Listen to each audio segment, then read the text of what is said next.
Loud. Okay, so hi everyone. Today I'm very excited to introduce Professor Samory Kpotufe. Professor Samory is an associate professor at the Department of Statistics in Columbia University in New York, and his research is on statistical machine learning with an emphasis on common non-parametric methods. He graduated in 2010 with a PhD from UC San Diego, advised by Professor Sanjay Dasgupta. After UCSD, Samory spent a few years working as a researcher at MPI as well as Toyota Technological Institute at Chicago. Most recently, he was an assistant professor at Princeton University and a visiting member at the Institute for Advanced Study. So without further delay, let's get started. If anyone has questions, feel free to unmute yourself at any point in the talk and ask Professor Samory directly. Okay, Samory, over to you. Yeah. All right, thank you. Thanks a lot. Thanks much for the invitation, first of all. And thanks for being here. So I'll be talking about transfer learning, and I imagine most people know what transfer learning is about. But I'll still spend a few first minutes into motivating the problem. So the talk is about trying to understand transfer learning from a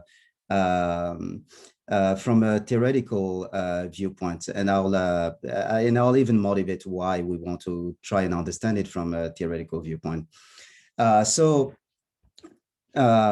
Quickly, let me see. Yeah. So quickly, here is a simple way to view transfer learning. So we have data, IID data from some distribution, and that's our training data. So IID data from some distribution P, and P would always be the training data or view it as a source. And the idea is to produce a classifier that does well under a different distribution, under distribution Q. Okay, so case study, Apple Siri's voice assistant. Why am I using this case study? Because somehow Siri still, I still have a hard time getting Siri to understand me accent-wise. And why is that? It took a long time for Siri to arrive at the point it's at. And those who remember when Siri started, it was sort of initially trained on American English speakers, and we might view that as this distribution P. Okay. However, the target distribution, so I'll keep using the word source and target, and the target distribution happens to be any English speaker. Right. And so these two distributions are somewhat different. And the costly solution for Apple was to keep acquiring much more representative data and keep retooling their algorithms to do better. Right. And so the key goal in transfer learning as a whole field, as a subfield of machine learning, the key goal is to reduce this retooling cost, whether it's data acquisition cost, having to reacquire more predictive data, more representative data, or having to retool all these things. And you can imagine that the transfer problem is in a lot of applications of machine learning, of data science in general. So here is one simple application, AI for in judicial systems. They are often trained on data from prison inmates. However, the target population is essentially everyone arrested. And so the data is quite biased. And that's why we're representing by these two different distributions. And in fact, this risk assessment AI tools don't do well. The bias shows up quickly. You can imagine the problem is everywhere. So you have, and the problem has to do with how expensive it is, not just in financial costs, but how expensive it is to acquire representative data, right? And so we often have to acquire data that is not as good as what we would like to have. So medicine, genomics, all those areas have these issues. And again, the key problem is how do we cheaply readapt? There might be some information still in this imperfect data, and how do we quickly readapt adapt this information to new domains, right? So that's the high level question. And to the point where various people, various researchers believe now that transfer or domain adaptation, it comes under so many different names, transfer domain adaptation, are the next big problem for machine learning to solve, okay? Despite that, theoretical principles are sort of missing. There are tons of tools out there that are being developed for transfer learning or domain adaptation. They work well in different applications, but we don't have a complete sense of why, because we don't even know what we mean by information that need to be transferred. And so to make that clear, let me take a look at a few of the basic questions that a practitioner might ask, okay? So suppose that H hat, and throughout we're going to consider classification, suppose that H hat is a classifier that is trained on some source data P to be transferred to a target Q, okay? Q is where we want to do well, that's where we're measuring our error. And so a first question is there sufficient information in the source P about the target Q? Have I acquired the right data, okay? Or have I acquired sufficiently close data? And it's unclear even what we mean by information here, okay? So the next is, if there is not enough information, how much of the target data should I acquire? How much of the target data is sufficient to make up for the lack of information in the training data, right? We don't know. Would unlabeled data help? And the reason why we're asking this question is because in many areas such as computer vision, unlabeled data is much cheaper. So you can imagine tons of images are available, but labeling the image is done by humans, and that's an expensive process. So maybe acquiring unlabeled target data might be helpful. And we want to sort of understand to what extent all these things to what extent we can answer these various questions. Here is one last question. And in this line of work, we've tried to also address this question, although I would not have so much time to talk about it during this talk. But the question is the following, and I think it's one of the key questions to think about in the future, which is data come at different cost, at different financial cost. Okay, so I have source data that is often cheaper than the more expensive target data. And is there a strategy to automatically pick the right data to acquire while reducing the sampling cost? Okay, and what do we even mean by reducing the sampling cost? Well, is there a notion of optimal sampling cost? And you can see that all these questions are related, right? All these questions are related to even the first question, is there sufficient information, and what notion of information do we need here to capture this problem? So this is the same question I just asked in a different way. What is the statistical value of the source data with respect to the target data? And the way in which theoreticians have been looking at this has been in terms of distance between distributions. So how far is the source distribution P from the target distribution Q? And we'll take that approach and try to then ask, what is the right notion of distance between distributions that captures transfer? I hope that question is clear. And so that's a much of the motivation of the talk, but that's not the only motivation. The point for us in answering this question is to be able to go back and answer these various questions. Okay, how much target data should I acquire once we have identified a right notion?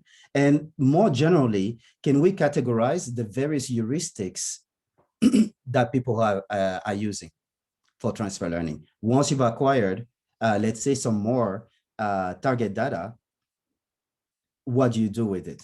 And there are many different things people do, and we would like to be able to say whether the things they do is optimal in some sense or not. I hope those questions are clear. All right, so here is a formal setup. We'll, again, like I said, we'll consider classification X to Y. We assume a VC class H. So that's my model class. Those are the classifiers I'm going to be considering. And why VC class? Those who are familiar with VC theory you understand. Those who are not familiar with VC theory, this is just a way to control the complexity of the model, and that's all you need to know. It's a way to control the complexity of the model. What does the VC class represent in this formalism? It represents your favorite algorithm. Maybe you're using neural networks. Maybe you're using random forest. It's your class of favorite algorithms from which you are learning. Okay. So now we'll make a small change from the way theoreticians have approached this problem so far. So the change is this: we're going to assume that we have labeled data from P and also labeled data from the target Q. And it will become clear in a second why we assume both.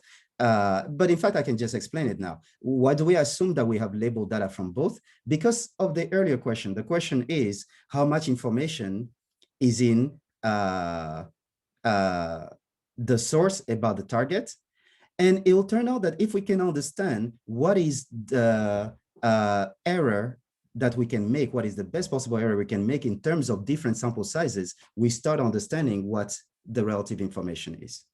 Okay, so that will become a bit more clear over time. Sorry. So the goal here is we want to return h hat. So on h hat, a classifier that has access to these two labeled data. And we're going to measure how well this classifier does. We want to measure it on the Q, under the target. Okay. And how do we measure it? We just look at the classification error under the target minus the best possible classification error out of the class H over the target. I hope that's clear.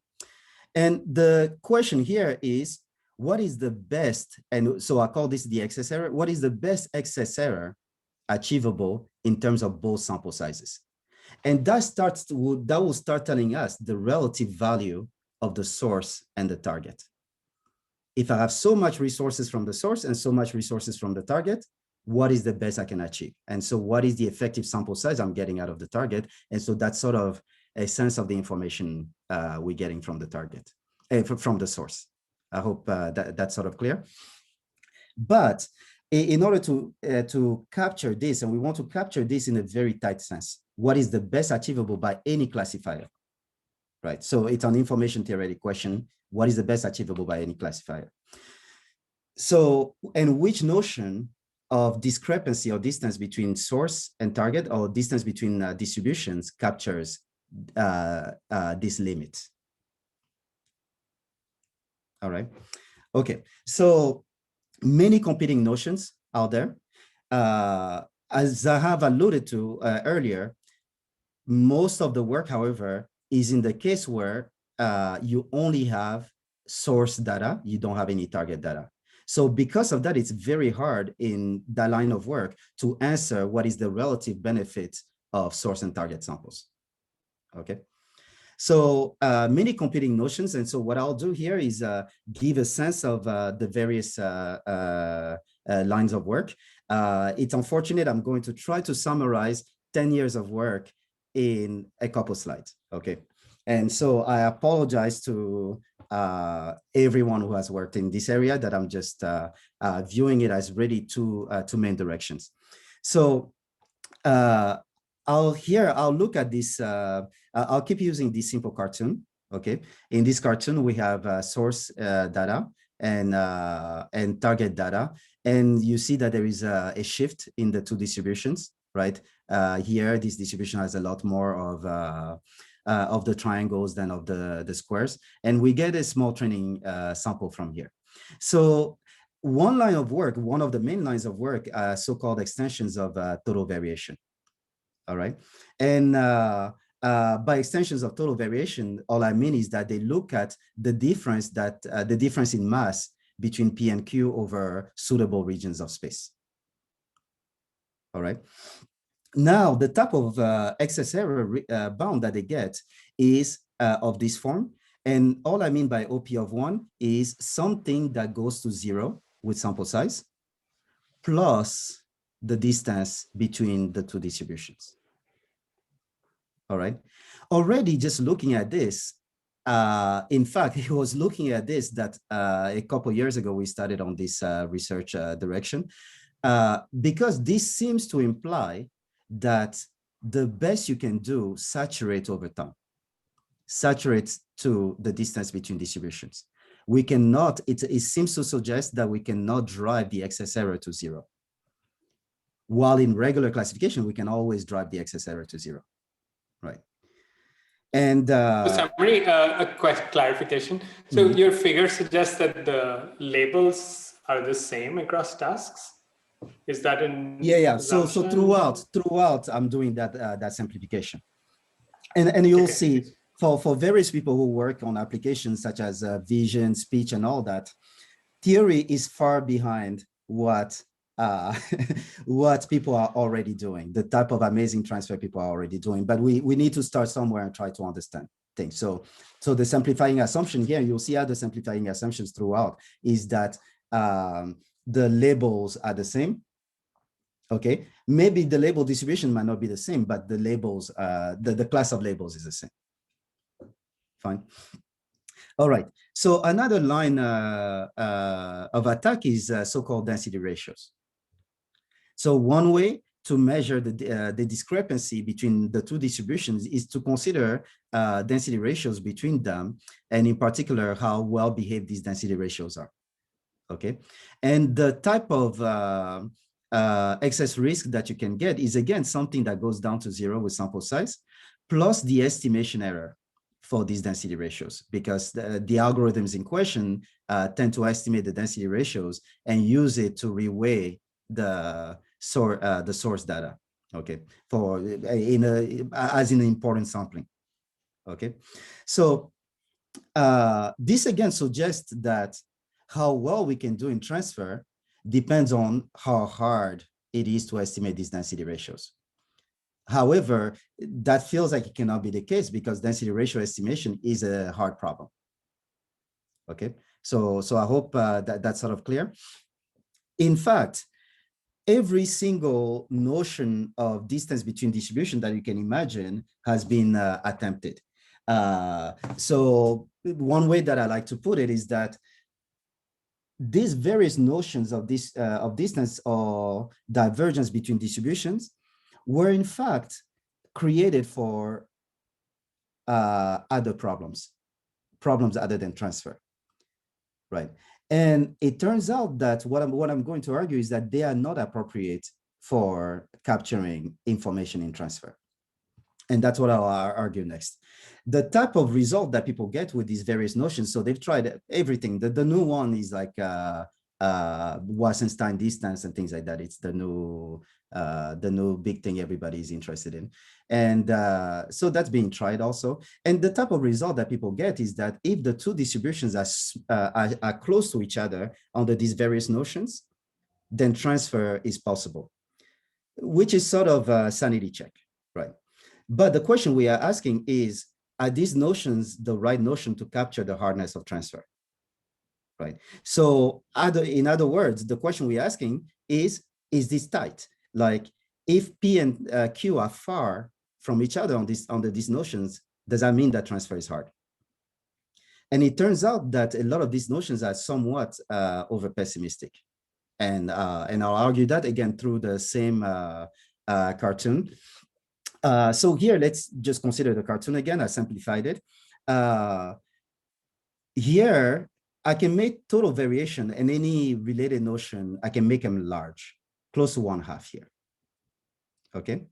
However, if I put a simple linear classifier here, it will do well here. And it's not just about linear classification. If I use a nearest neighbor here on this data, it will do well here. Okay. However, because I can push this to 1/2, the earlier results, this will be 1/2, will suggest that there is no learning. Okay, imagine two classes, and the error is 1/2. Okay. Now let's in fact argue that any metric is bad, actually. So here, how we argue it is simple. It's actually easy to see. Imagine this is my source. It has very good coverage of the entire X space. And this is my target. If I had this original data, I should be able to transfer well, because there is a good decision boundary that I might learn here. But I cannot transfer that well from this data onto here. So transfer is inherently an asymmetric problem. I hope that's clear. And because of that, metrics between distributions cannot really capture the hardness of it. And if you're focusing on the symmetry of the measure, right? Obviously, the symmetry doesn't always work, which is why you're saying metrics don't work. Yeah. So I'm saying that it might be that I have information in P about Q, but not equivalently as much information in Q about P. Okay. And so therefore, if we try to measure the information in a symmetric way, it cannot work. And so things like Wasserstein distance and all that are just not appropriate for this problem. Right. I hope that's sort of clear, total variation, all these things. So now we can now look at notions of divergence, which are asymmetric often. And so here again, I'm just taking, now I'm assuming that the target distribution is of lower dimension than the source. Okay, it sits here on some manifold. Then any notion that is based on density ratios, so KL divergence, Renyi divergence, all those that have been tried, will blow up to infinity. And yet again, transfer is easy. In this case, I can put a linear classifier through here, it does well. Okay. Nearest neighbors will do well, trees will do well. So these various notions are good for other problems, but not really capturing the essence of transfer here. So I hope that's clear. So this is the line of work. So I'll talk about what we've been doing. And so the work I'll talk about here, I decided to focus on work I've been doing recently with Steve Haneke, although we started this work earlier with Guillaume Martinet on the non-parametric side. So here I'm just focusing on the parametric side, which is work I've been doing with Steve. So here is the simple intuition we're going to try to adopt. All right. I'll say that transfer is easier if whenever I train a hypothesis, whenever I train a classifier on data from P, whenever the classifier has low error on data from P, it predicts that it will have low error on the data from Q, or low error on future data from Q. Okay, so that's the sense of information we're going to try to capture here. I hope that's clear, that low error on the P implies low error on the Q. And to even simplify the problem further, just for the sake of this talk, I'll remove this assumption later towards the end of the talk. I'll assume that the best possible classifier on the P is the same as the best possible classifier on the Q. Another quick, obviously you mean in expectation, right? Or something like that. It's a probabilistic sense of implication, right? Because the error here, I'll make it clear in a second. So yeah. I'm just giving a high level intuition as to why do we even believe that we can use data from P and train on data from P? It's because we believe somehow that low error on the P is indicative of low error on the Q. On average. Error, but when I say error, I'm just thinking of error as an average always. Okay, so let me go back. Right, but average over training samples, I mean. Not so, average over training samples. No, average over. So I'm going to think of error here in terms of average over future data. Okay. Okay. Because that's in essence the error we're caring about. All right. So now this simple intuition, we'll just parameterize the intuition. We'll parameterize it this way by what we call a transfer exponent. It just says that the excess error on the Q under the target is upper bounded by a function of the excess error under the source for any classifier. Okay, so that's all this is. The excess error on the target, upper bounded by the excess error on the source, up to 1 over rho. And so it's a simple way to parameterize this intuition. All right, we'll see that as rho goes to infinity, there is less information. Okay. All right. So let me give some intuition about this rho quickly. We'll just walk through a few examples. All right. Again, this is the transfer exponent, which is aiming to capture a notion of information between source and target. And I'll look at a simplest case where we assume that Y is deterministic, the label is deterministic. This case is not needed at all for the analysis, but this is just to give you examples, okay? So if I assume this, then it turns out that the excess error is nothing more than the mass of the difference between the classifiers. Okay, so wherever they disagree, wherever they predict different labels, we take the mass of that, and same thing here. So this thing happens to be equal to this, and this happens to be equal to this to make it simple. So here is an example. Imagine now that FQ is uniform here, Q is uniform here, P is uniform here, okay? And the class I'm looking at is just thresholds on the line. That's the classifiers, simple threshold on the line. You can imagine that this example can be thrown to linear classifiers in higher dimension. Okay, so simple classifiers on the line, simple threshold. And so all that we need to measure here is that difference between the classifiers. Imagine that on one side of the threshold, we predict plus, on the other side, we predict minus. And so this is exactly the area where they disagree. And so we just need to look at the ratio of those masses according to this. And looking at that, we see that rho is 1. And it turns out that rho is 1 is sort of optimal transfer. That will become clear later. Okay, so rho is small. That's the key point I'm making. Rho is small. And yet, in this same example, I can push things such as dA divergence, Y discrepancy. These are established notions that are based on total variation. I can push those notions to 1/4 exactly in this example. In fact, I can extend the example and push them to 1/2, while rho is equal to 1, which will mean that transfer is possible at very fast rates. Okay. Here is another example where I'm just taking the same, it's essentially the same example, but I'm taking it to multiple dimensions and now looking at linear classifiers. Okay.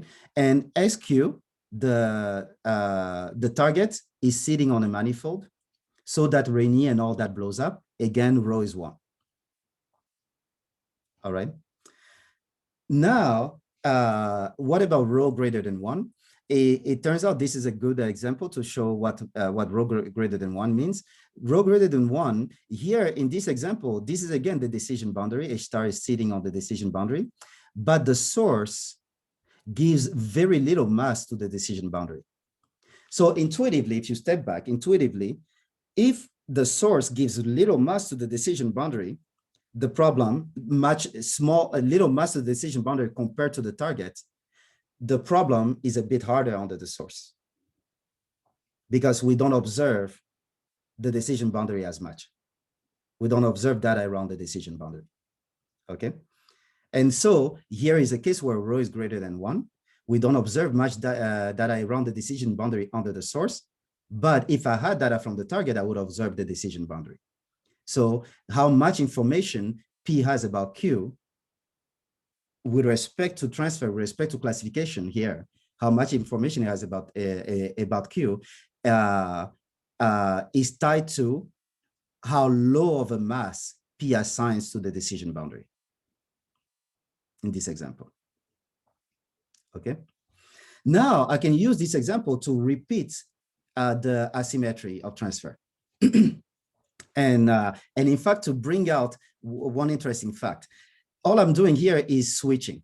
So imagine now that P is not this one, the source happens to be actually giving low. So this is the switch.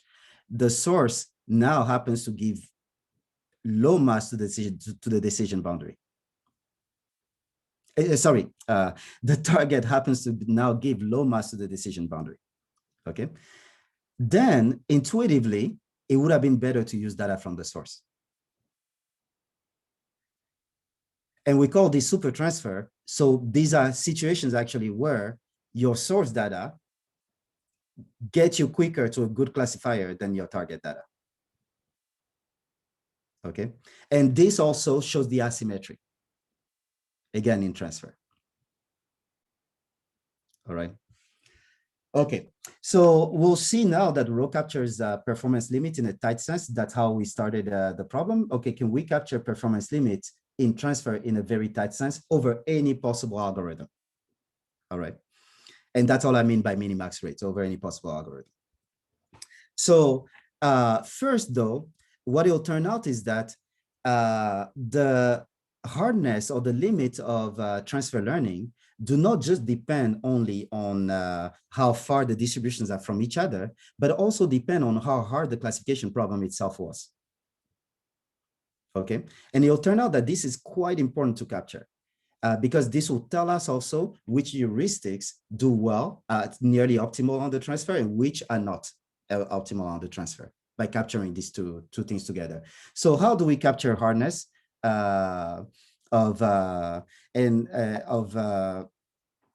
classification, the target classification test? So again, I'll give a quick cartoon to just appeal to your intuition. It should be clear that this is an easy classification problem because we have a lot of margin and little noise. Okay, in this case, and this is a hard classification problem, right? The decision boundary has a lot of noise. Fine. So it's essential to capture noise, and we'll capture noise in a way that's sort of standard in learning theory through a so-called Bernstein class condition. You don't have to remember what this equation is, just remember that we're capturing the hardness, that this beta here is capturing the hardness of the target classification. And essentially it's capturing how much noise there is around the decision boundary. Okay, all it does is saying how much is the excess error different from the mass of the disagreement region between any two classifiers. Okay, and that has to do with noise in the labeling. All right. So in the main paper, we make similar condition. We look at similar hardness on the P and all that. But for the sake of this talk, I'll just look at hardness on the Q alone. Fine, and assume that P and Q have essentially the same hardness of classification in terms of noise. All right. Okay, so now to give the result is of the following form. Again, consider that we have labeled data. We have labeled data from the source and labeled data from the target, IID, okay, and P from the source and Q from the target. And the main result says the following. For now, forget this inf soup, okay?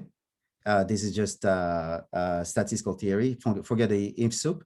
But just understand this way, that the best rate achievable by any classifier H hat, and that's really what the inf is, by any classifier is of this form.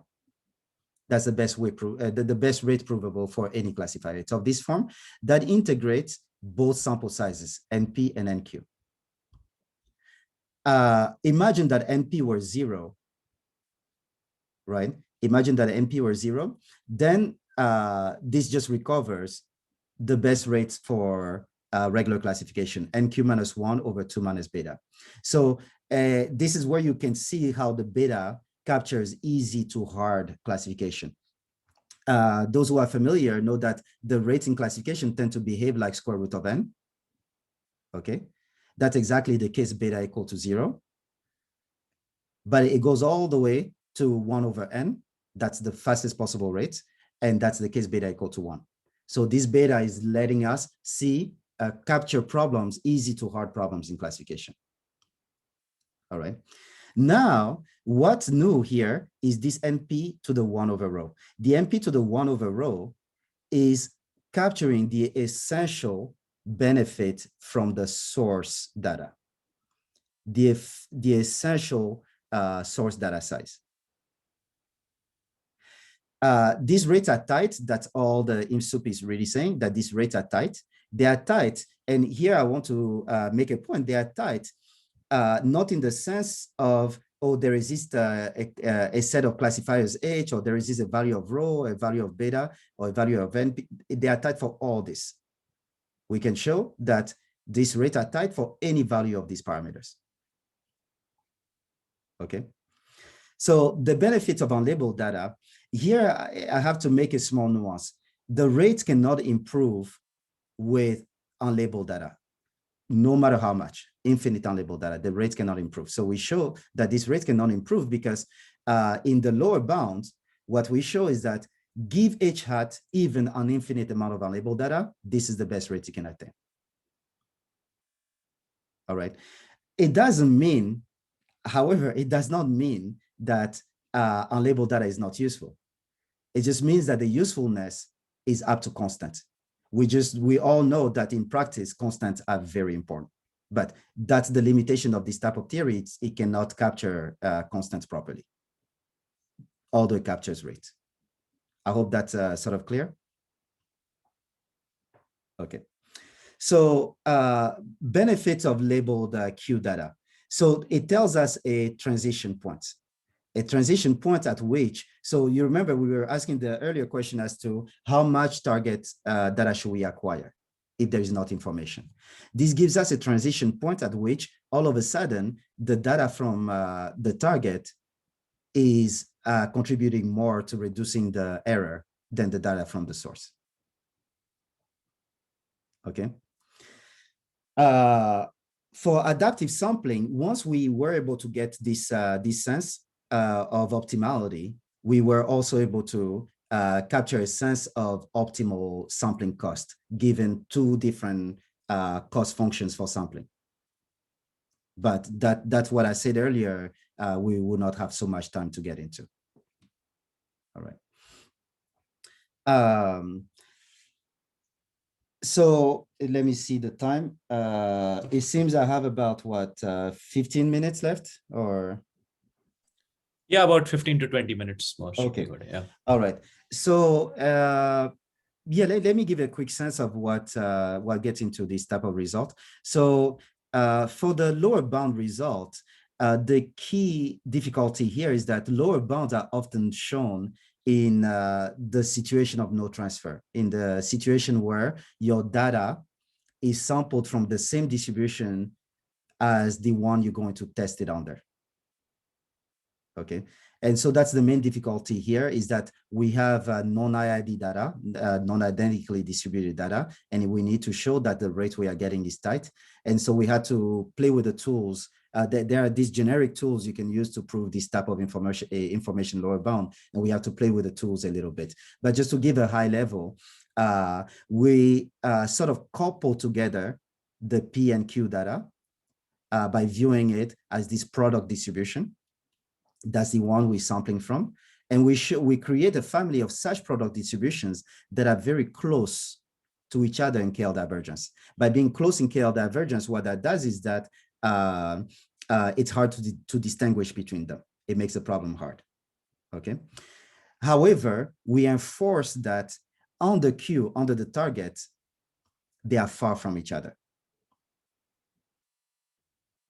I hope that's sort of, that's the high level of it. They are far from each other under the target, but close to each other, viewed as a coupled pairs of distribution. And the rest is really, again, using various existing tools. The more interesting part is the upper bounds, how the upper bounds are obtained. And the upper bounds are the ones that are telling us about, that are starting to allow us to categorize these various families of heuristics, okay? Recall that the performance limit is of this form, integrating two sample sizes. The question we're going to ask now is, do we have to learn rho? Because, okay, fine, we've captured a sense of the hardness of transfer, but would the optimal algorithm need to know rho in order to attain this rate, or beta, or any problem parameter?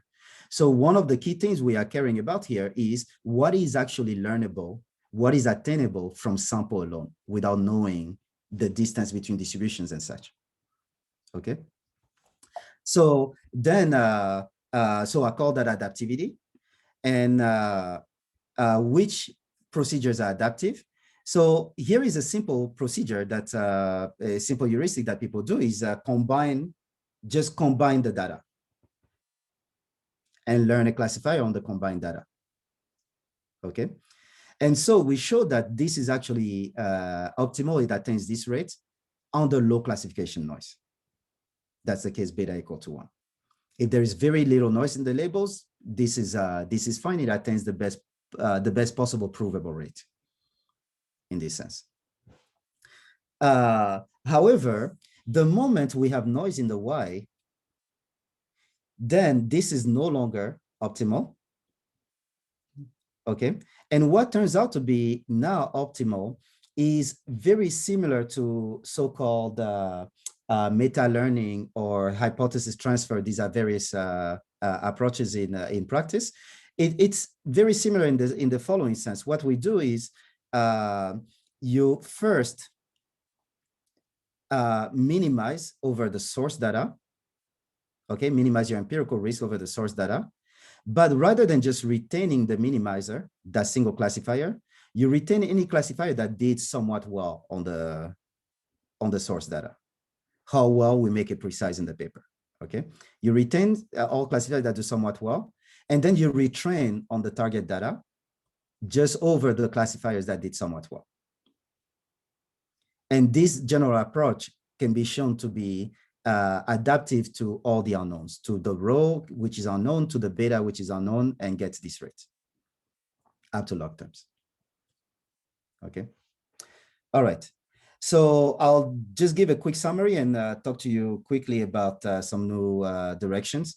So quick summary, we came up with this notion of rho that tried to capture the intuition of using non-so-perfect data to transfer to a different distribution, okay?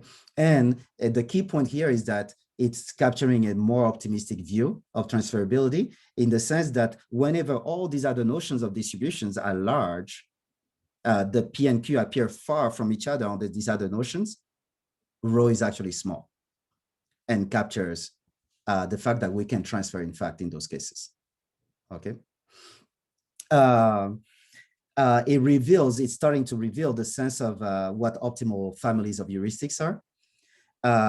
Cost-sensitive sampling is possible, even though I haven't had a chance to really get into the discussion there. And if you remember, I made this simplifying assumption that H star P is equal to H star Q. We can remove the assumption. We remove the assumption in the paper. And in which case the rate change a little bit. What's added to the rate is the error of the best classifier under the source, the error under the target of the best classifier under the source. Okay, that's added to the rate, and you cannot escape it. All right, but the rate is again of this form, which is an interpolation between two rates in terms of the source sample size and the target sample size. Okay. All right. So any question there? Because I'll switch for the next 10 minutes, I'll talk about some new work.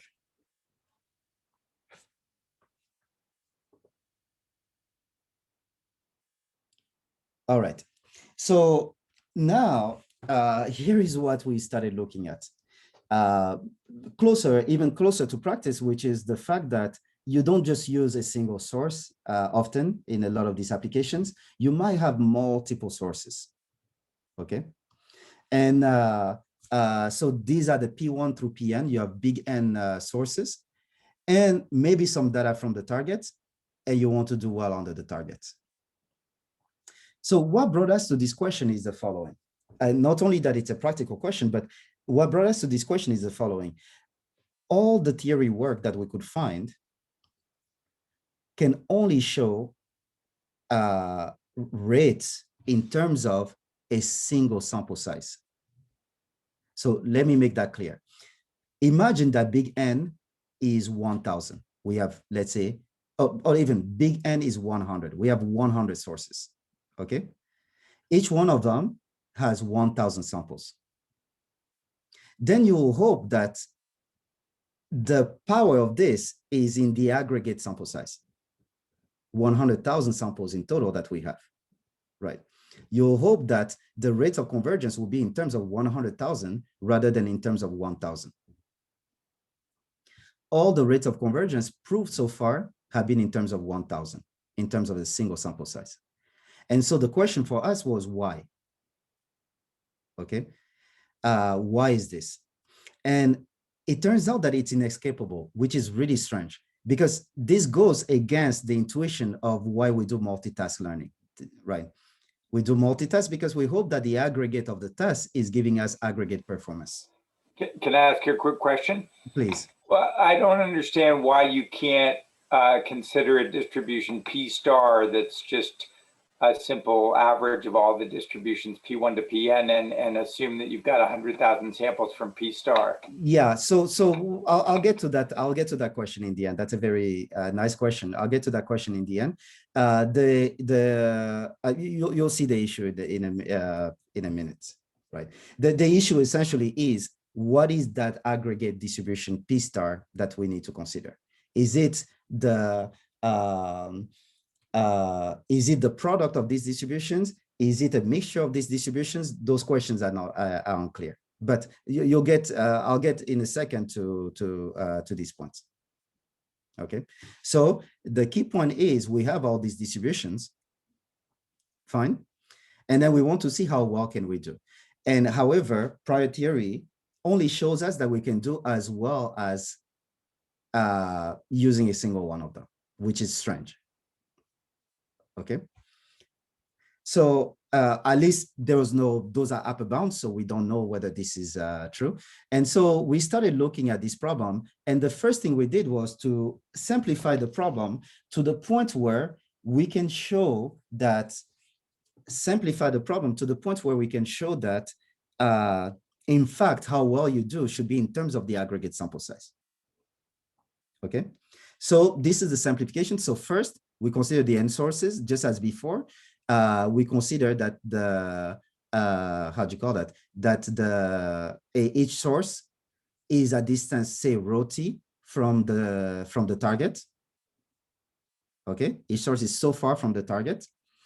And then the simplification is this: to enforce that we should be able to get the rate in terms of aggregate, is that we assume that all the H stars, the best possible classifiers for under every of the source and the target, are all the same.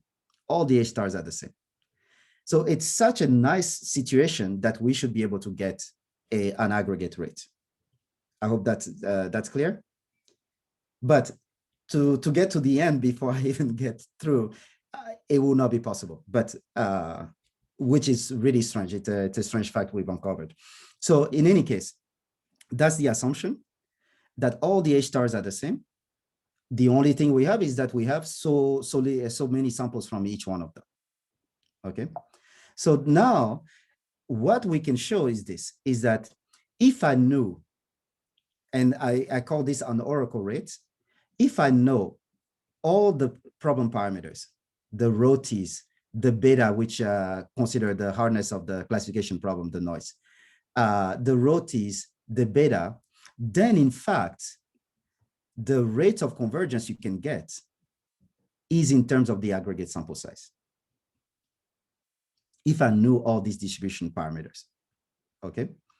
What I wrote here is NT, the NT, imagine the NT to be the sample size from source T, okay? And it's a minimum over potential aggregations, okay? And the rho bar T is sort of the average over all the sources in that aggregation, that particular aggregation. The rho bar T is the average distance to the target.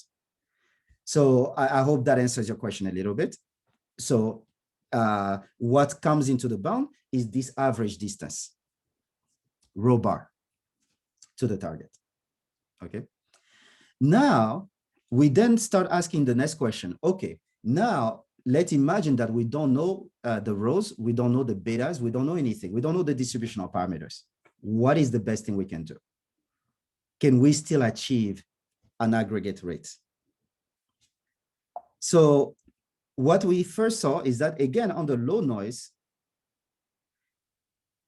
just combine the data. That simple heuristic, again, achieves this rate.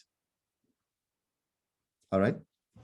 Now, if we are outside of low noise, then let's imagine that we have a bit more information. The bit more information is a ranking of the sources with respect to the target.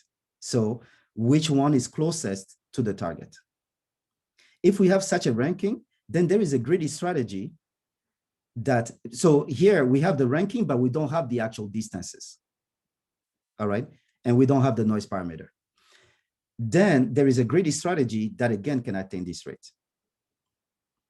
Then we ask the question, what if we don't have the ranking?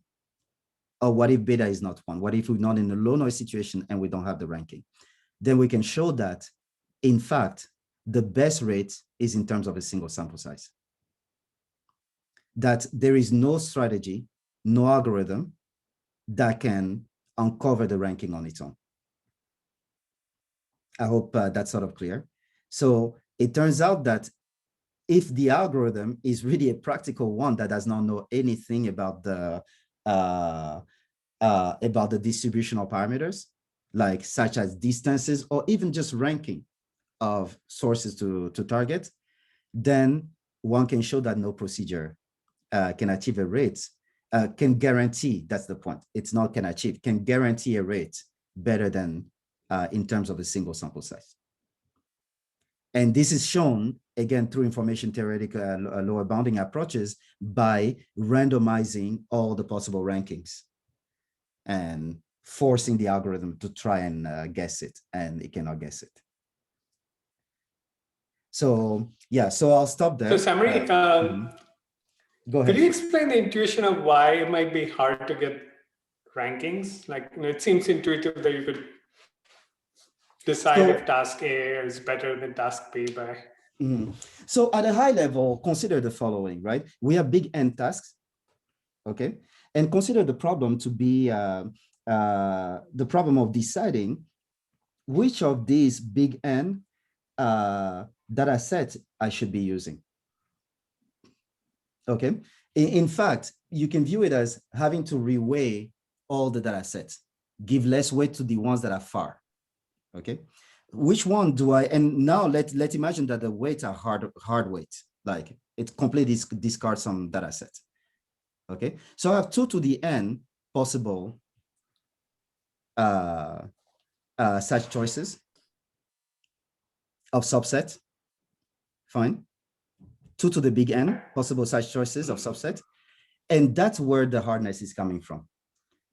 Searching through these 2 to the big N brings in, and to be able to be confident in discarding any of these subgroups, any of these groups, being able to be confident in discarding any of this group brings in a log of 2 to the big N into the rate, statistically. That's like, so big N is coming in the numerator. So no matter what you were able to, the best you could do in terms of aggregate is, let's say, little n times big N, the aggregate sample size. Now big N is coming into the numerator due to this search that I have to be confident in. And that's breaking everything. So that's the high level intuition as to why.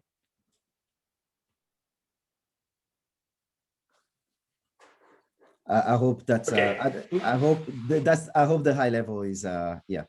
But is that a computational limit or a statistical limit? It turns out to be at first. So this is the issue. At first, it sounds like a computational limit, but you're saying it's a statistical limit. Yeah, no, I agree with you, because at first, when we were trying to get an adaptive strategy, so what happened was for 2 months, all we worked on, we dropped everything and tried to get an adaptive strategy. And we could not. And there was just this simple intuition I just gave that kept breaking in everything, every attempt we made, right? And so we're like, but this feels, just like you said, this feels like more like a computational limit than because all these groups share information between them. All these 2 to the n groups share information between them. So it feels like maybe it should not be a statistical limit, right? Then when we set out to try and prove, so we were trying to prove in parallel that it's impossible and in parallel that it's possible. And one worked out, right? And, and so it so turns out that that's the right intuition also for the statistical limit. That but the key intuition for the statistical limit is really this orderings, that we can force orderings to be so close to each other that the algorithm cannot discover the right ordering. Aha. So if there is a gap between these, then you might be able to do it. It's just that you can make them so close together that they're indistinguishable. That they are indistinguishable within the sample size given. So but that feels wrong, right? Like in the limit, if everything is the same distribution, then you're back to the easy case. Oh, of course. So we're not saying, so again, so for instance, even again, in the case where beta is 1, where each classification problem is easy, right? Where each of the classification problems is easy, we are fine. We can just combine. No, what I mean is, like, if let's say all your tasks are identical, then you don't need to distinguish if row is between 1, them, if row is 1, we get the best. So but I think this is saying that in the general case, we can construct rows. Okay, so let me put it more exactly. In the general case, we can construct rows, okay, such that the adaptive strategy cannot get a rate better than this. Yet, if I give this strategy, the ranking strategy, if I give it this information on the same exact problem, if I give it this information, it will get an aggregate rate. So that same problem. Yeah. So the way let me just say one more point. The way we constructed is the following: is that we have a lot of the problems where the rows are small, are 1, where all of them are very close. Okay, and then we have tons of problems where they are far. Does that make sense? And all the learner has to be able to do is identify which problems are close, which are far. And in fact, when I say randomize the ranking, it's really simple ranking. It's just 2 problems. One is one set of sources are very close, one set of sources are very far. Just identify the set. And that's how we break it, that it cannot identify the set. Okay. And you are right that in the case where all of them are close, then again, we can do well. Just aggregate all the data.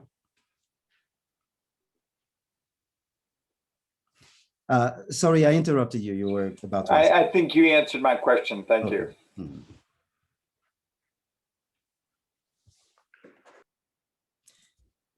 So that's where I was going to stop.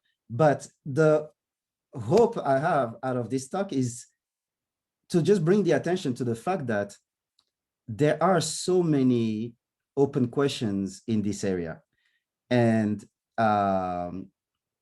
strange facts popping up as we're taking closer looks at this area. And the hope for us is that we understand, we get enough insight, not only to categorize the various procedures that are doing well, but also to be able to come up with new procedures, new procedures, especially in this case here of multiple samples. Now, I'll say something. We are still hoping that, and that goes a bit to the question asked earlier, is there a way to maybe look at this entire thing as one distribution? And that's actually one direction that we've been thinking about, maybe because it's counterintuitive somehow. And it should be sometimes because, and I'll give one example that actually breaks the intuition I just gave just now. Imagine this example where every of the sources is very far from the target. Okay. However, imagine that this is my entire distribution space. Okay. One source has coverage over here another has coverage here, another has coverage here, another has coverage here. On aggregate, they have very nice coverage of the entire space. However, each one of them seems to be very far from the target. This is a case where on aggregate, they are doing very well, even though every single one of them is not that good. And how do we capture that? And this type of theory doesn't fully capture it. Right. And so there are tons of open problems, and I hope, and it's an area that I'm excited about just because I'm like, wow, there's tons to understand here. So yeah. Okay, so I'll stop there and ask for any question, and thanks again for having me. Yeah. Yeah, thank you so much, Professor Samory. Let's all unmute ourselves and thank Professor. Thank you. Okay, so we have a little time for questions. So if anyone has a question, feel free to unmute yourself and ask the question, or you could raise your hand and or put it in the chat, whatever works.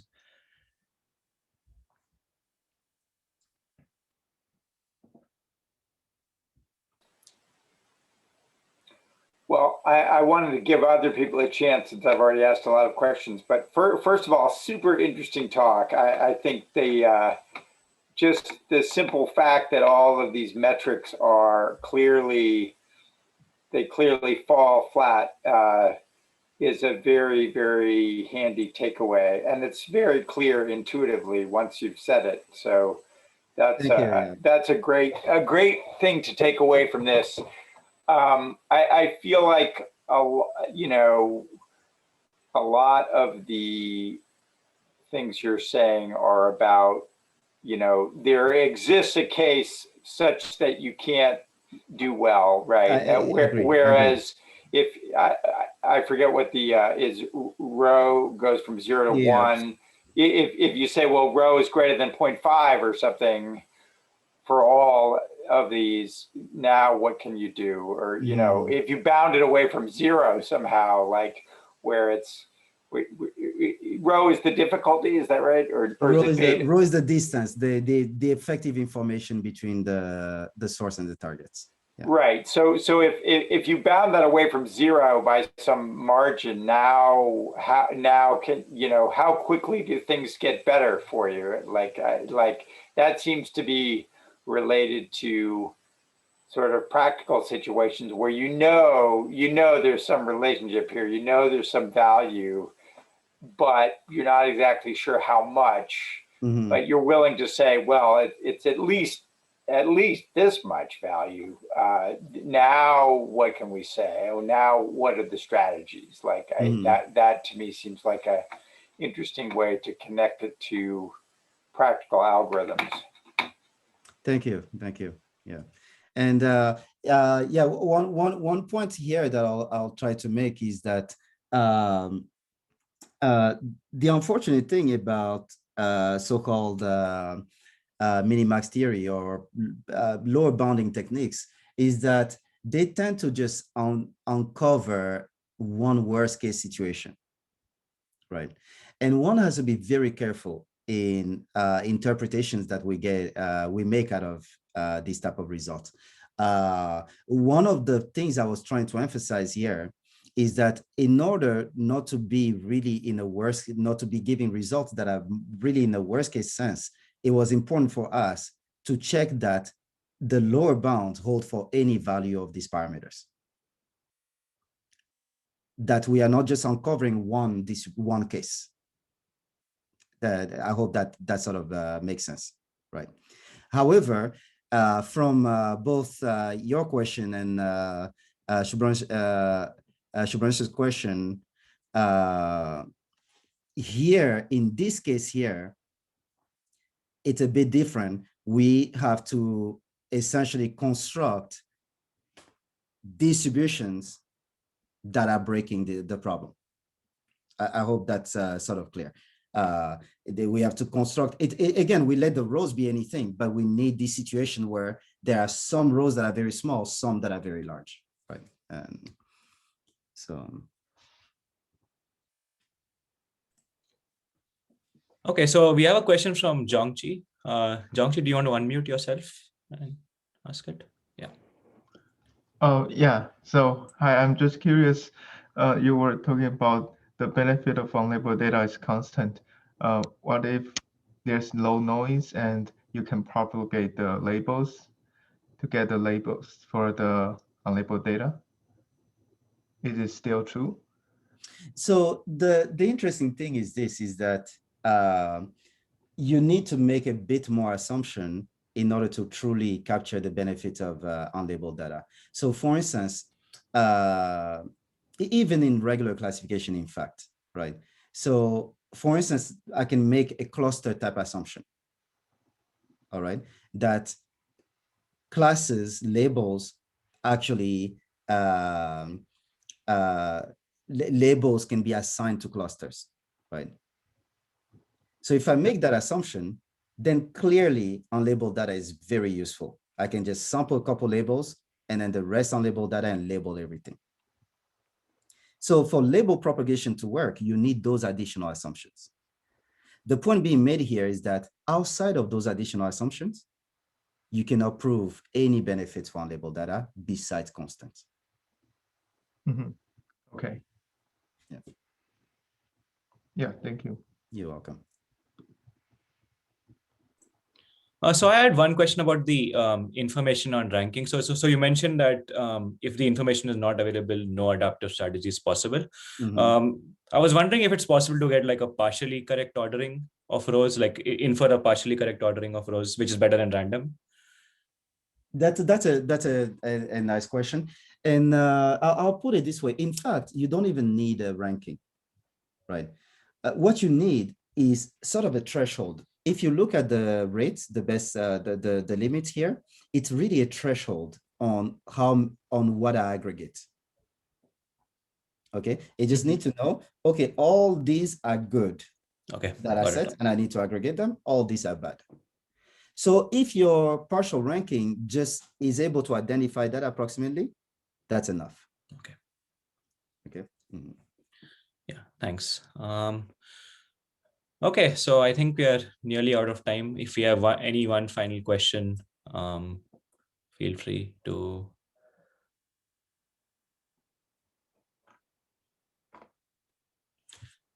Okay, I think we can wrap it up. So let's all unmute ourselves once again and thank Professor Samory for the great talk.